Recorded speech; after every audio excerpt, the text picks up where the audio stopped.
আসসালামু আলাইকুম ওয়া রাহমাতুল্লাহি ওয়া বারাকাতুহু। সম্মানিত শ্রোতা মণ্ডলী, আজকে আমরা একটা গুরুত্বপূর্ণ বিষয় আলোচনা করব ইনশাআল্লাহ। জমি অথবা ফ্ল্যাট বন্ধক রেখে ঋণ গ্রহণ করা, এই বিষয়ে ইসলাম কি বলে। সম্মানিত শ্রোতা মণ্ডলী, আমরা গ্রামে দেখেছি অনেক সময় জমি জমা এগুলি বন্ধক রাখা হয় এবং এর বিনিময়ে কিছু ঋণ নেওয়া হয়। অর্থাৎ একজন ব্যক্তি তার জমি আছে, সে জমিটা আরেকজনকে দিয়ে তার কাছ থেকে একটা অঙ্ক টাকা নিয়ে আসে।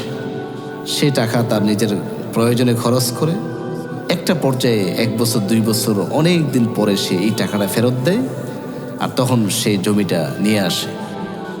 কিন্তু যে জমিটা তাকে দিল বন্ধক হিসাবে, সে এই জমিটা ভোগ করে, চাষাবাদ করে, নিজে এটা থেকে ফসল সে ফলায়, লাভবান হয়। এইটা শরীয়তে সম্পূর্ণ হারাম ও নাজায়েজ। এখানে সে যদি জমি ভোগ করতে চায় তাহলে জমির আলাদা ভাড়া দিতে হবে, লিজ দিতে হবে। ঋণের সাথে জমি বন্ধক এখান থেকে ফায়দা হাসিল করা, এটা জায়েজ নেই। এখানে সম্পূর্ণভাবে আলাদা তাকে ভাড়া দিতে হবে। তেমনিভাবে শহরে বাড়ি বা ফ্ল্যাট ইত্যাদি বন্ধক রাখা, সেখান থেকে ফায়দা হাসিল করা, এটাও সম্পূর্ণ নাজায়েজ।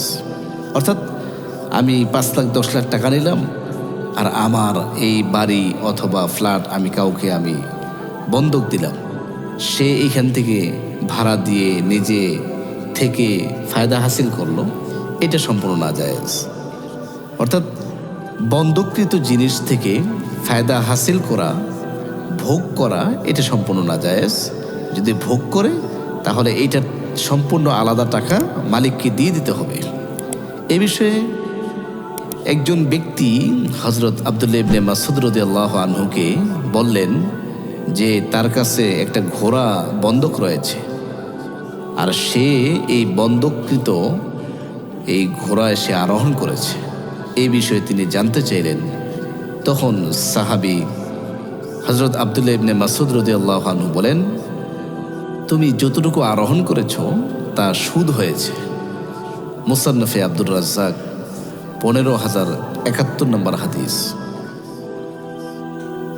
তো শ্রোতা মণ্ডলী, এই জমি অথবা ফ্ল্যাট বাড়ি এটা বন্ধক রাখলে এখান থেকে ভোগ করা বা কোনো কিছু ফায়দা হাসিল করা, এটা জায়েজ নেই।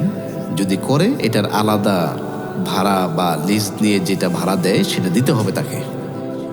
এ বিষয়ে আরও বিস্তারিত আলোচনা রয়েছে শরহ মুখতাসারিত তোহাবি 3 নম্বর খণ্ড 149 নম্বর পৃষ্ঠা।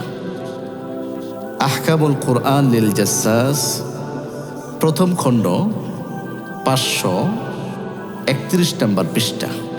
মাজমাউল আনহুর 4th খণ্ড 273 নম্বর পৃষ্ঠা। রদ্দুল মুখতার 6 নম্বর খণ্ড 482 নং পৃষ্ঠা। আল্লাহ তাআলা আমাদেরকে সহি মাসলা জেনে সহি শুদ্ধ লেনদেন করবার তৌফিক দান করুন।